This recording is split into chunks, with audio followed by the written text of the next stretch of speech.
Ever heard the saying, "Don't set yourself on fire to keep someone else warm"?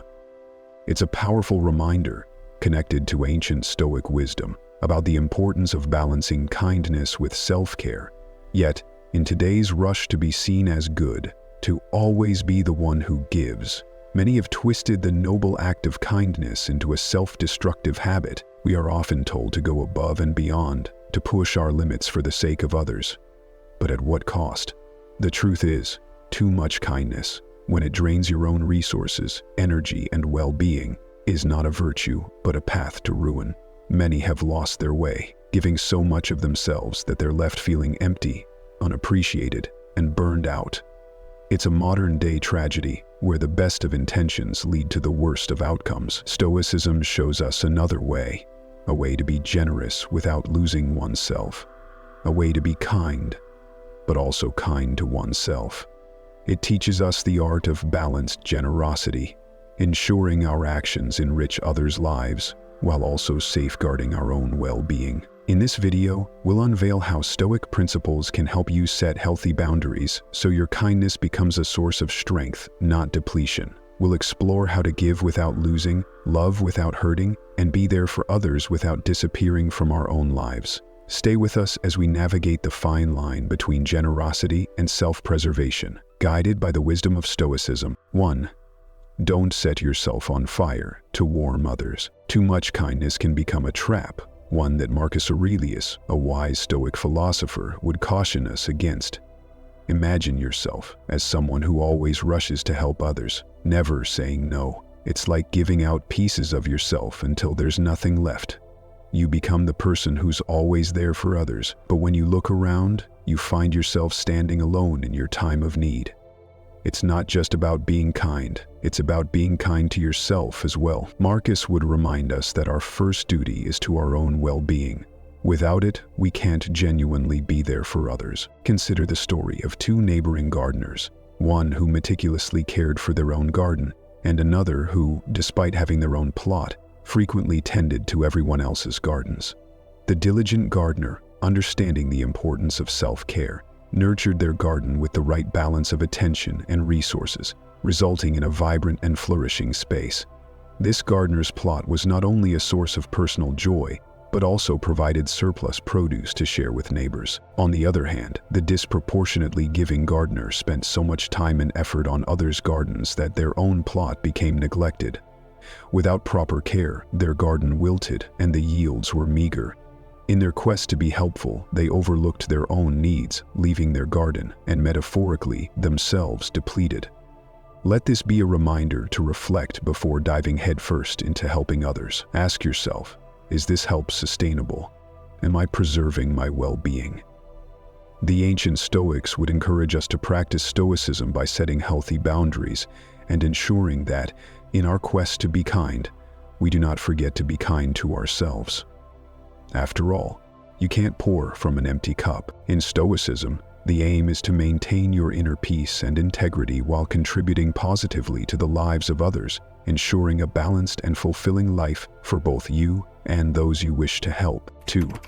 Reciprocity has an expiration date. Generosity is a virtue that enriches our lives and those around us, yet it harbors a subtle trap when done without moderation. Stoicism, an ancient philosophy still echoing wisdom in our modern hustle, teaches us a critical lesson about the limits of kindness. Offering help with an open heart is noble, but expecting the same measure of generosity in return can lead us down a path of disappointment. Life has a way of showing us that the good we do today might not be remembered tomorrow. This isn't a reflection of our worth or the value of our deeds, but a natural drift of human memory and gratitude. Consider the act of giving as planting a tree. You nurture it, hoping it will grow and perhaps one day offer shade or fruit. But nature has its course.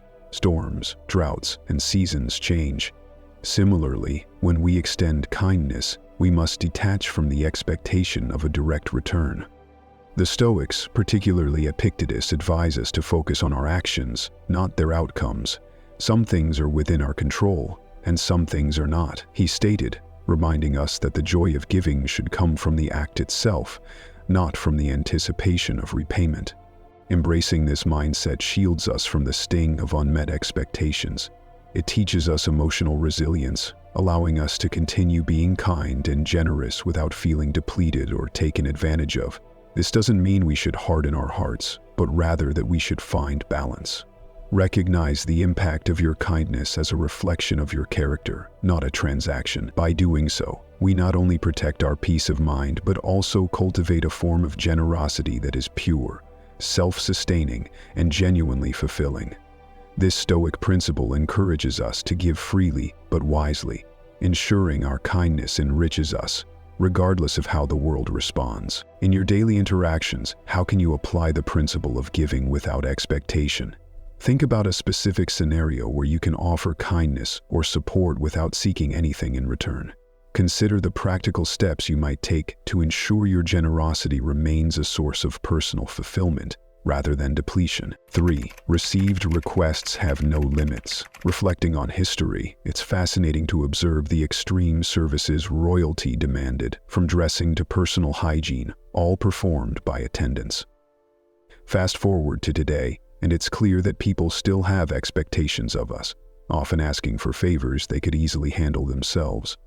Stoicism shines a light on this, teaching us the value of setting boundaries and embracing moderation. This ancient philosophy serves as a beacon, guiding us through the sea of endless requests, enabling us to act with intention and preserve our emotional well-being.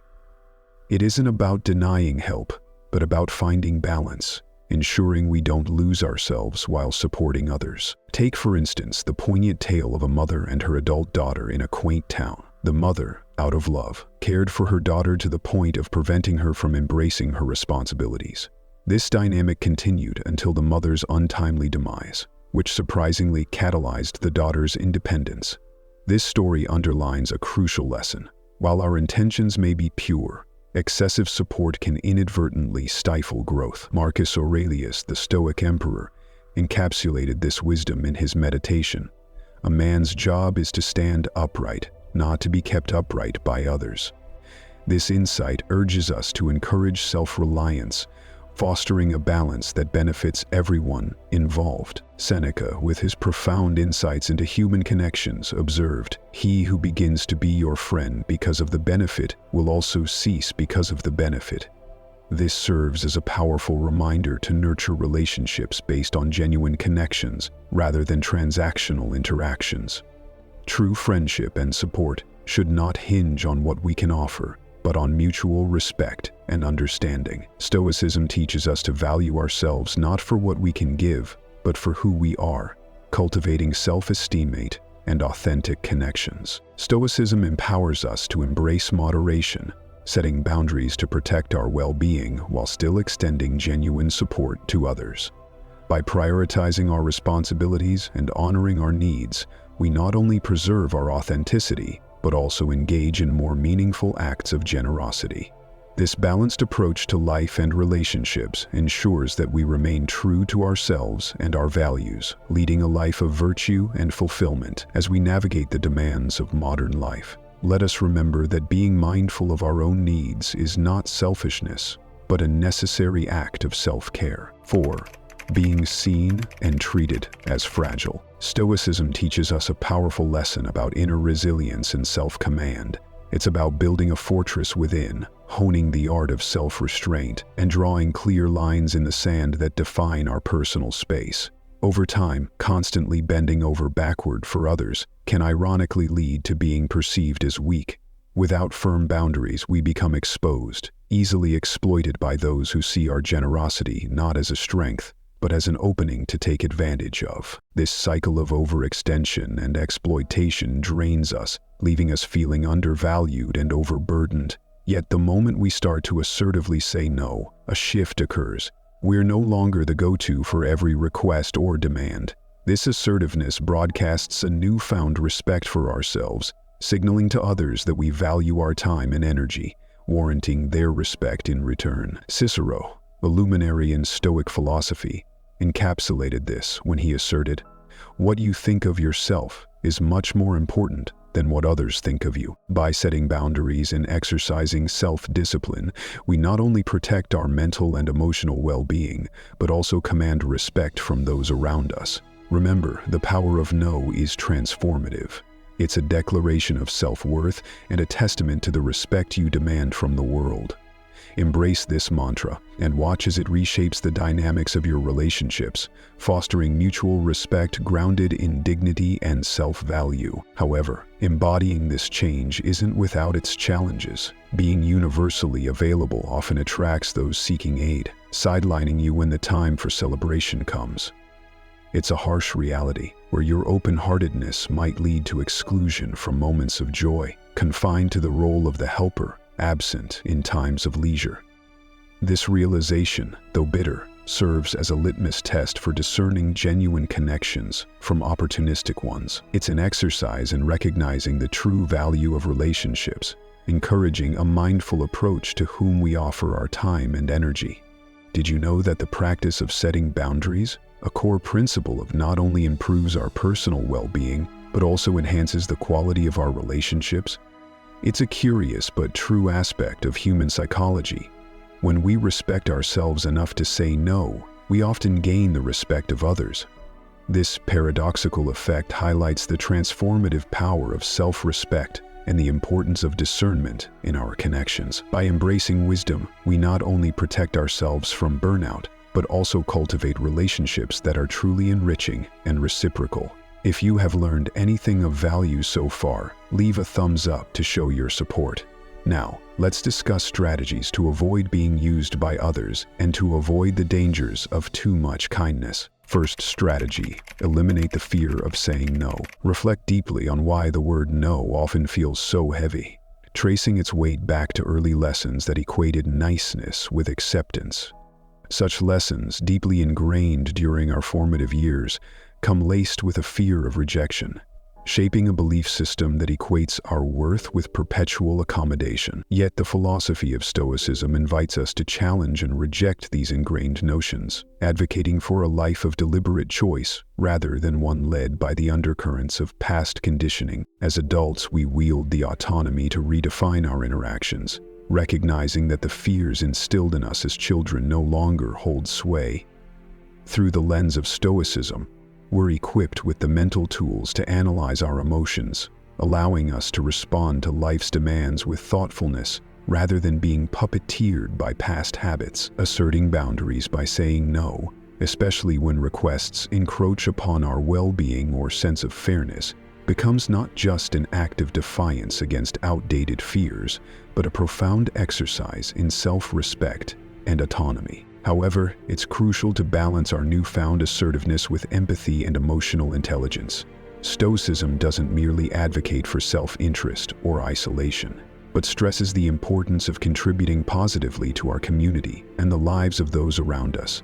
The philosophy encourages us to find a middle ground where we can offer help and support to others without compromising our well-being. This is where emotional intelligence comes into play, allowing us to discern when and how to help in a manner that is both beneficial to others and sustainable for us. Recognizing the genuine needs of others while also being mindful of our own limits is a testament to true wisdom. It ensures that our acts of kindness are not only acts of self-discipline, but also of compassion and understanding, fostering a society where mutual respect and support thrive. Second strategy: pay attention to your feelings. Embracing Stoicism nudges us toward introspection and mindfulness, guiding us to scrutinize our thoughts and emotions while fostering mental resilience. This ancient wisdom encourages us to become custodians of our inner peace by observing our reactions and feelings, especially in acts of generosity. It teaches us that true fulfillment in assisting others should elevate us, akin to the buoyancy of clouds. Conversely, feelings of exhaustion, irritation, or exploitation signal a need to recalibrate. It's essential to recognize when our contributions, though not obligatory, begin to erode our serenity. Acknowledging this discomfort is not self-deception, but a courageous act of self-care, ensuring that our benevolence remains a source of joy rather than a drain on our spirit. Third strategy, see yourself as a priority. It's easy to become a maestro in the most obscure fields, yet completely overlook our own well-being. Echoing the Stoic virtues of discipline and self-esteem, carving out moments for self-care is non-negotiable. Stoicism, after all, nurtures the soul, teaching us the art of self-preservation. So, sidestep self-neglect, nurture your physical, emotional, and mental health, and acknowledge your presence. Elevate your needs. This approach demands your full commitment. Embrace your entirety, forgive your past missteps, and view the unfolding year as a canvas for Stoic renewal. Select an endeavor solely for your pleasure, honoring this time as a testament to self-love. Uphold your boundaries without guilt in declining others if demands encroach on your sanctuary. Offer assistance within your constraints, underscoring that your personal revival takes precedence. Fourth strategy, identify the takers. Embracing Stoic virtues like self-discipline and discernment empowers us to distinguish relationships that enrich us from those that deplete our spirit. Engaging with individuals who perpetually demand more creates dependency and depletes our ability to preserve and deploy our time effectively. Be it in terms of attention, time, or resources, mirrors a dynamic where we, the nurturers, are left exhausted, our energy sapped by the insatiable. Stoicism teaches us the value of inner fortitude, reminding us that change is a door only one can unlock for oneself. Believing we can transform others through sheer goodwill is a fallacy. True transformation is a personal journey, ignited by individual willpower, not external interventions. This philosophy doesn't advocate for cold-heartedness, but champions a balanced approach to relationships. It's a dance of give and take, where excessive generosity can leave us barren, while stinginess isolates us. Stoicism encourages us to harness our capacity for kindness and generosity, yet also to wield the sword of discernment, cutting ties when necessary for our well-being. It's about finding equilibrium, ensuring our acts of kindness are not at the expense of our own vitality. Remember, the strongest relationships are those where both parties grow, not where one withers so the other can bloom. Stoicism invites us to strike a balance, compelling us to carefully evaluate our actions and their impacts. It emphasizes the importance of maintaining equilibrium in our generosity, urging us not to exhaust our resources to the detriment of our primary objective, living a fulfilling life. Conversely, it warns against being overly cautious in our giving, suggesting instead that we use our generosity wisely. Seneca, a luminary of Stoic thought, captures this ethos perfectly. Kindness is a treasure. A benefit should be kept like a buried treasure, to be unearthed only in case of necessity. His words encourage us to be prepared to act benevolently towards others, acknowledging the deep bond that connects all humans. We recommend watching our video on how to become happy in 2025. What resonated with you most in today's discussion? Let us know in the comments. If this message was valuable to you and you're curious to learn more about how Stoicism can enhance your life, don't forget to like, share, and subscribe to our channel. Your support is crucial in helping us share knowledge and continue creating content that resonates with you. Together, let's build a community of curious minds eager to learn and grow.